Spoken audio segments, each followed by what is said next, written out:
আসসালামু আলাইকুম, স্বাগতম জিগজক স্টুডিওতে। আজকের এই ভিডিওতে আমরা জানব টেক্সটাইল মিলে ব্যবহৃত তিনটি গুরুত্বপূর্ণ মেশিন সম্পর্কে। বিডিটি, ব্লোরম এবং কার্ডিং। এই তিনটি মেশিন প্রতিদিনের উৎপাদনে কেমন ভূমিকা পালন করে, কিভাবে কাজ করে, সেগুলো সহজভাবে তুলে ধরবো আজকের ভিডিওতে। চলুন শুরু করা যাক।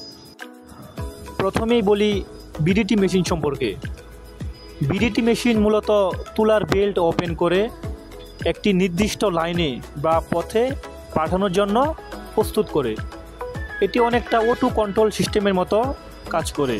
তুলা কোথায় যাবে, কোন মেশিনে যাবে, সেটা এই মেশিন বুঝে নেয় এবং সেই অনুযায়ী তুলাগুলোকে পজিশন করে। এর মাধ্যমে ব্লুরুমের কাজ অনেক সহজ হয়ে যায় এবং সাশ্রয়ী হয়ে যায়। এখন আসি ব্লুরুম মেশিনে। এটা তুলা প্রসেসিংয়ের প্রথম ধাপ। কাঁচা তুলা এখানে ধাপে ধাপে এক মেশিন থেকে আরেক মেশিনে প্রসেস করা হয়।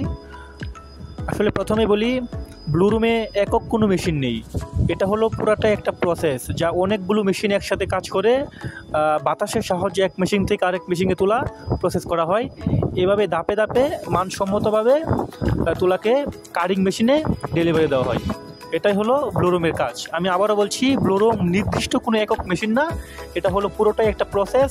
এটা এক মেশিন থেকে আরেক মেশিনে তুলাগুলো ধাপে ধাপে প্রসেস হয় এবং তুলাকে মানসম্মত করে কার্ডিং মেশিনে ডেলিভারি দেওয়া হয়। এটাই হলো ব্লুরুম মেশিনের কাজ।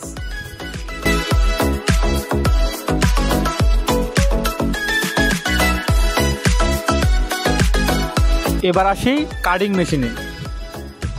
ব্লুরুম থেকে তুলাগুলো ধাপে ধাপে মানসম্মত হয়ে অবশেষে কার্ডিং মেশিনে ডেলিভারি হয় এবং কার্ডিং মেশিন সেই তুলাগুলোকে আরও প্রসেস করে আঁশসমূহকে আলাদা করে মানসম্মতভাবে ফ্লাইবার তৈরি করে।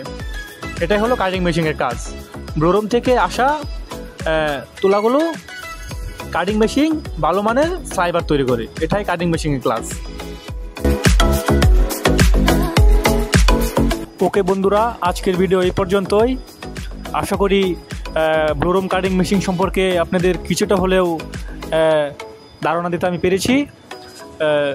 আশা করি সামনে আরও ভালো ভালো ভিডিও আপনাদের দেব এবং কার্ডিং মেশিন এবং ব্লুরুম মেশিন সম্পর্কে বিস্তারিত সব কিছু আপনাদের দেব। আপনারা দয়া করে আমার চ্যানেলটা সাবস্ক্রাইব করে পাশে থাকুন। ধন্যবাদ।